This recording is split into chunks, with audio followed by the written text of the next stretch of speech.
এই দোয়াটা আমি নিজে পড়ে পরীক্ষা পেয়েছি। এটা নবীজির হাদিস থেকে এসেছে। আমার একবার পিঠ 2 দিন ধরে প্রচন্ড ব্যথা, নড়তে পারতেছি না, চড়তে পারতেছি না। মসজিদে জোহরের নামাজ পড়ে দোয়াটা পড়ছি। বাসায় আসার আগে আল্লাহ তাআলা ব্যথা ভালো করে দিয়েছে। আমাদের অনেকের মাথা ব্যথা হয়, শরীর ব্যথা হয়, হাঁটু ব্যথা হয়, কোমর ব্যথা হয়, পিঠ ব্যথা হয়। ব্যথা হয় কিনা? আজকে আপনাদেরকে একটা দোয়া শিখিয়ে দিব, ব্যথা ভালো হওয়ার দোয়া। শিখবেন এটা। এই দোয়াটা আমি নিজে পড়ে পরীক্ষা পেয়েছি। এটা নবীজির হাদিস থেকে এসেছে। আমার একবার পিঠ 2 দিন ধরে প্রচন্ড ব্যথা, নড়তে পারতেছি না, চড়তে পারতেছি না। মসজিদে জোহরের নামাজ পড়ে দোয়াটা পড়ছি। বাসায় আসার আগে আল্লাহ তাআলা ব্যথা ভালো করে দিয়েছে। এখন আমাদের শরীরের অনেক জায়গায় অনেকের ব্যথা থাকে, ঠিক কিনা?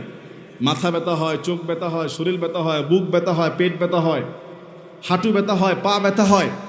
নবী সাল্লাল্লাহু আলাইহি সাল্লাম বলেছে, ব্যথা যেই জায়গায় হবে, ব্যথা যেই জায়গায় হবে ওই জায়গায় হাত রেখে প্রথমে বিসমিল্লাহ পড়বেন 3 বার।